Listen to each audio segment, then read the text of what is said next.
आज हम पढ़ेंगे श्री शिव महापुराण के रुद्र संहिता के पार्वती खंड का 18वां भाग। बाकी सारे भाग हमारे चैनल के प्लेलिस्ट में हैं, आप वहां जाकर सुन सकते हैं। तो शुरू करते हैं।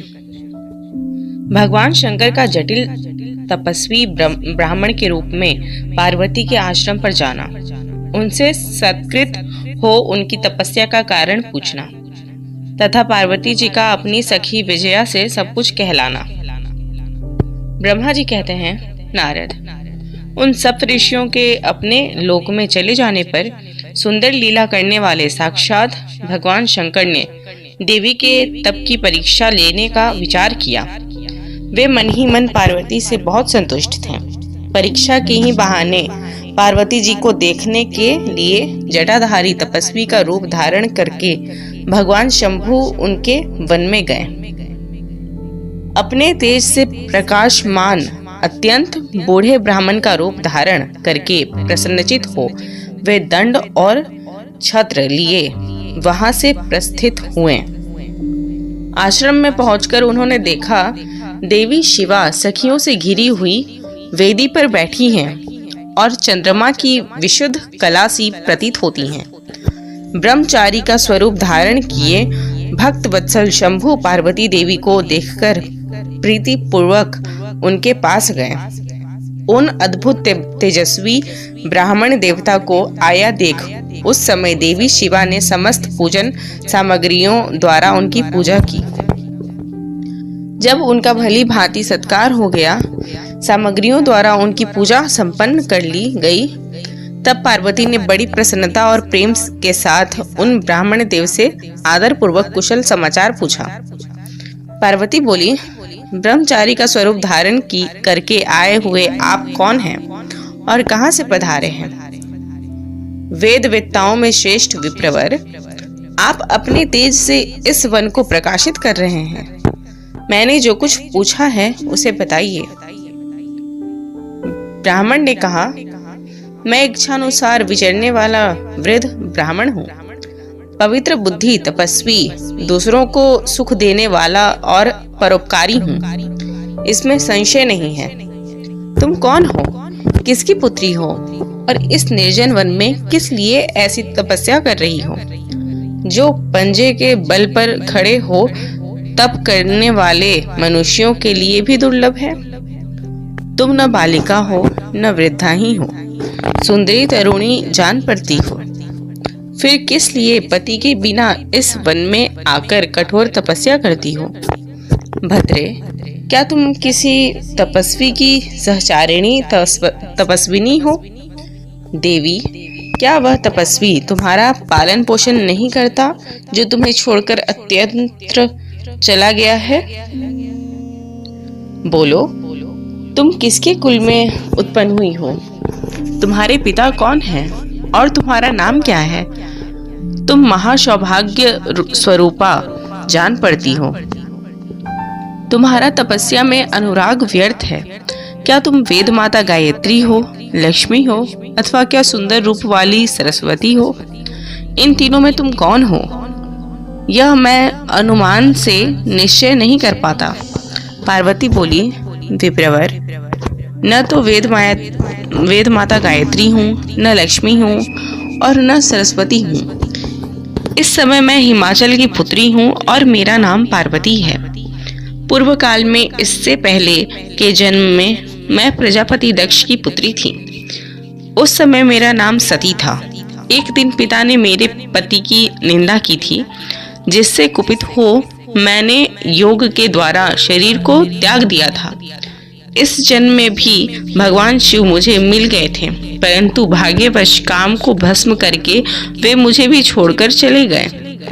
ब्राह्मण, शंकर जी के चले जाने पर मैं विरह ताप से उद्विग्न हो उठी और तपस्या के लिए दृढ़ निश्चय करके पिता के घर से यहाँ गंगा जी के तट पर चली आई। यहाँ दीर्घ काल तक कठोर तपस्या करके भी मैं अपने प्राण वल्लभ को न पा सकी, इसलिए अग्नि में प्रवेश कर जाना चाहती थी। इतने में ही आपको आया देख मैं क्षण भर के लिए ठहर गई।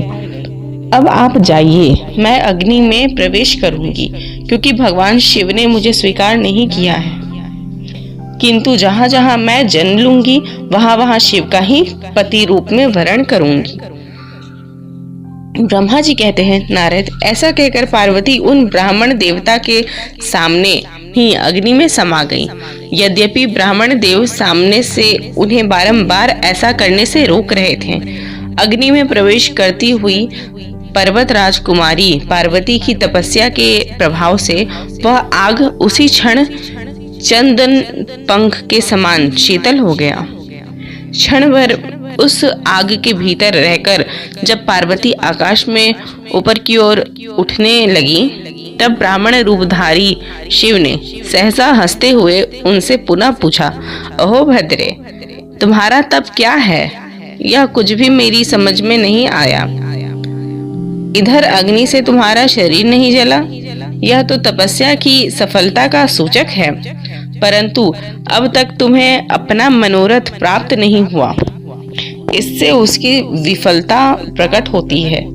अतः देवी, सबको आनंद देने वाले मुझ श्रेष्ठ ब्राह्मण के सामने तुम अपने अभीष्ट मनोरथ को सच सच बताओ। ब्रह्मा जी कहते हैं, नारद, ब्राह्मण के इस प्रकार पूछने पर उत्तम व्रत का पालन करने वाली अंबिका ने अपनी सखियों को उत्तर देने के लिए प्रेरित किया। पार्वती से प्रेरित हो उनकी विजया नामक प्राण प्यारी सखी ने, जो उत्तम व्रत को जानने वाली थी, जटाधारी तपस्वी से कहा। सखी बोली, साधो, तुमसे पार्वती के उत्तम चरित्र का और इनकी तपस्या के समस्त कारणों का वर्णन करती हूँ। आप सुनना चाहते हो तो सुनिए। मेरी सखी गिरिराज हिमाचल की पुत्री है। ये पार्वती और काली नाम से विख्यात है तथा माता मेनका की कन्या है। अब तक किसी ने इनके साथ विवाह नहीं किया है। ये भगवान शिव के सिवा दूसरे किसी को चाहती भी नहीं। उन्हीं के लिए 3000 वर्षों से तपस्या कर रही हैं। भगवान शिव की प्राप्ति के लिए ही मेरी इन सखी ने ऐसा तप प्रारंभ किया है। विप्रवर, इसमें जो कारण है उसे बताती हूँ, सुनिए। ये पर्वत राजकुमारी ब्रह्मा, विष्णु तथा इंद्र आदि देवताओं को भी छोड़कर केवल पिनाकपाणी भगवान शंकर को ही पति रूप में प्राप्त करना चाहती है और नारद जी के आदेश से यह कठोर तपस्या कर रही हैं। द्विज श्रेष्ठ, आपने जो कुछ पूछा है उसके अनुसार मैंने प्रसन्नता पूर्वक अपनी सखी का मनोरथ बता दिया। ब्रह्मा जी ने कहा, नारद, विजय का यह यथार्थ वचन सुनकर जटाधारी तपस्वी रुद्र हंसते हुए बोले, सखी ने यह जो कुछ कहा है उसमें मुझे परिहास का अनुमान होता है। यदि यह सब ठीक हो तो पार्वती देवी अपने मुंह से कहें। जटिल ब्राह्मण के इस प्रकार कहने पर पार्वती देवी अपने मुंह से ही यूं कहने लगी। पार्वती बोली, जटाधारी विप्रवर, मेरा सारा वृतांत सुनिए। मेरी सखी ने जो कुछ कहा है वह ज्यों का त्यों सत्य है, उसमें असत्य कुछ भी नहीं है। मैं मन, वाणी और क्रिया द्वारा सत्य ही कहती हूँ, असत्य नहीं। मैंने साक्षात पति भाव से भगवान शंकर का ही वर्ण किया है।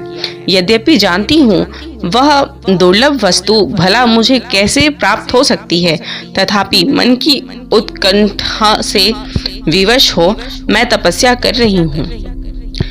ब्राह्मण से ऐसी बात कहकर पार्वती देवी उस समय चुप हो रही। तब उनकी वह बात सुनकर ब्राह्मण ने कहा। ब्राह्मण बोले, इस समय तक मेरे मन में यह जानने की प्रबल इच्छा थी कि ये देवी किस दुर्लभ वस्तु को चाहती है जिसके लिए ऐसा महान तप कर रही हैं। किंतु देवी, तुम्हारे मुखारविंद से सब कुछ सुनकर उस अभीष्ट वस्तु को जान लेने के बाद अब मैं यहाँ से जा रहा हूँ। तुम्हारी जैसी इच्छा हो वैसा करो। यदि तुम मुझसे न कहती तो मित्रता निष्फल होती। अब जैसा तुम्हारा कार्य है वैसा ही उसका परिणाम होगा। जब तुम्हें इसी में सुख है तब मुझे कुछ नहीं कहना है। वहां ऐसी बात कहकर ब्राह्मण ने ज्यों ही जाने का विचार किया, त्यों ही पार्वती देवी ने प्रणाम करके उनसे इस प्रकार कहा। पार्वती बोली, विप्रवर, आप क्यों जाएंगे? ठहरिए और मेरे हित की बात बताइए। पार्वती के ऐसा कहने पर दंडधारी ब्राह्मण देवता रुक गए और इस प्रकार बोले, देवी, यदि मेरी बात सुनने का मन है और मुझे भक्ति भाव से ठहरा रही हो तो मैं वह सब तत्व बता रहा हूँ जिससे तुम्हें हित का ज्ञान हो जाएगा। महादेव जी के प्रति मेरे मन में गौरव बुद्धि है, अतः मैं उनको सब प्रकार से जानता हूँ, तो भी यथार्थ बात कहता हूँ। तुम सावधान होकर सुनो। वृषभ के चिन्ह से अंकित ध्वजा धारण करने वाले महादेव जी सारे शरीर में भस्म रमाए रहते हैं, सिर पर जटा धारण करते हैं, धोती की जगह बाघ का चाम पहनते हैं और चादर की जगह हाथी की खाल ओढ़ते हैं। हाथ में भीख मांगने के लिए एक खोपड़ी लिए रहते हैं। झंडू के झंडू सांप उनके सारे अंगों में लिपटे देखे हैं। वे विष खाकर ही पुष्ट होते हैं, अभयक्ष भक्षी हैं। उनके नेत्र बड़े भद्दे हैं और देखने में डरावने लगते हैं। उनका जन्म कब, कहाँ और किससे हुआ, यह आज तक प्रकट नहीं हुआ। घर गृहस्थी के भोग से वे सदा दूर रहते हैं। नंग धड़ंग घूमते हैं और भूत प्रेतों का सदा साथ रखते हैं। उनके एक दो नहीं 10 भुजाएं हैं। देवी, मैं समझ नहीं पाता कि किस कारण से तुम उन्हें अपना पति बनाना चाहती हो। तुम्हारा ज्ञान कहाँ चला गया? इस बात को आज सोच विचार कर मुझे बताओ। दक्ष ने अपने यज्ञ में अपनी ही पुत्री सती को केवल यही सोचकर नहीं बुलाया कि वह कपालधारी भिक्षुक की भार्या है। इतना ही नहीं, उन्होंने यज्ञ में भाग देने के लिए सब देवताओं को बुलाया, किंतु शंभु को छोड़ दिया। सती उसी अपमान के कारण अत्यंत क्रोध से व्याकुल हो उठी। उसने अपने प्यारे प्राणों को तो छोड़ा ही, शंकर जी को भी त्याग दिया। तुम तो स्त्री में रत्न हो, तुम्हारे पिता समस्त पर्वतों के राजा हैं, फिर तुम क्यों इस उग्र तपस्या के द्वारा वैसे पति को पाने की अभिलाषा करती हो? सोने की मुद्रा देकर बदले में उतना ही बड़ा कांच लेना चाहती हो? उज्जवल चंदन छोड़कर अपने अंगों में कीचड़ लपेटना चाहती हो? सूर्य के तेज का परित्याग करके जुगनू की चमक पाना चाहती हो? महीन वस्त्र त्याग कर अपने शरीर को चमड़े से ढकने की इच्छा करती हो? घर में रहना छोड़कर वन में धूनी रवाना चाहती हो? तथा देवेश्वरी, यदि तुम इंद्र आदि लोकपालों को त्याग कर शिव के प्रति अनुरक्त हो तो अवश्य ही रत्नों के उत्तम भंडार को त्याग कर लोहा पाने की इच्छा करती हो। लोक में इस बात को अच्छा नहीं कहा गया है। शिव के साथ तुम्हारा संबंध मुझे इस समय परस्पर विरुद्ध दिखाई देता है। कहाँ तुम जिसके नेत्र प्रफुल्ल कमल दन के समान शोभा पाते हैं और कहाँ वे रुद्र जो 3 भद्दी आंखें धारण करते हैं। तुम तो चंद्रमुखी हो और शिव पंचमुख कहे गए हैं। तुम्हारे सिर पर दिव्य वेणी सर्पिणी सी शोभा पा रही है, परंतु शिव के मस्तक पर जो जटाजूट बताया जाता है वह प्रसिद्ध ही है। तुम्हारे अंग में चंदन का अंगराग होगा और शिव के शरीर में चीता का भस्म। कहाँ तुम्हारी सुंदर मृदुल साड़ी और कहाँ शंकर जी के उपयोग में आने वाली हाथी की खाल। वहाँ तुम्हारे अंगों में दिव्य आभूषण और कहाँ शंकर के सर्वांग में लिपटे हुए सर्प। कहाँ तुम्हारी सेवा के लिए उद्यत रहने वाले संपूर्ण देवता और कहाँ भूतों की दी हुई बलि को पसंद करने वाले शिव। कहाँ तो मृदंग की मधुर ध्वनि और कहाँ डमरू की डिम डिम। कहाँ भेड़ियों के समूह की गड़गड़ाहट और कहाँ अशुभ श्रृंगी नाद, कहाँ ढक्का का शब्द और कहाँ अशुभ गलनाद। तुम्हारा यह उत्तम रूप शिव के योग्य कदापि नहीं है। यदि उनके पास धन होता तो वे दिगंबर नंगे क्यों रहते। सवारी के नाम पर उनके पास एक बूढ़ा बैल है और दूसरी कोई भी सामग्री उनके पास नहीं है। कन्या के लिए ढूंढे जाने वाले वरों में जो नारियों को सुख देने वाले गुण बताए गए हैं, उनमें से एक भी गुण भद्दी आंख वाले रुद्र में नहीं है। तुम्हारे परम प्रिय काम को भी उन हर देवता ने दग्ध कर दिया और तुम्हारे प्रति उनका अनादर तो तभी देख लिया गया जब वे तुम्हें छोड़कर अन्यत्र चले गए। उनकी कोई जाति नहीं देखी जाती, उनमें विद्या तथा ज्ञान का भी पता नहीं चलता। पिशाच ही उनके सहायक हैं और विष तो उनके कंठ में ही दिखाई देता है। वे सदा अकेले रहने वाले और विशेष रूप से विरक्त हैं, इसलिए तुम्हें हर के साथ अपने मन को नहीं जोड़ना चाहिए। कहाँ तुम्हारे कंठ में सुंदर हार और कहाँ उनके गले में नर मुंडों की माला। देवी, तुम्हारे और हर की रूप आदि सब एक दूसरे के विरुद्ध हैं, अतः मुझे तो यह सब संबंध नहीं रुचता। फिर तुम्हारी जैसी इच्छा हो वैसा करो। संसार में जो कुछ भी असद वस्तु है वह सब तुम स्वयं चाहने लगी हो, अतः मैं कहता हूँ कि तुम उस आसक्ति ओर से अपने मन को हटा लो, अन्यथा जो चाहो वह करो, मुझे कुछ नहीं कहना है। ब्रह्मा जी कहते हैं, नारद, यह बात सुनकर पार्वती शिव की निंदा करने वाले ब्राह्मण पर मन ही मन कुपित हो उठी और उससे इस प्रकार बोली। तो यहाँ पे हमारा 18वां भाग कंप्लीट होता है। धन्यवाद।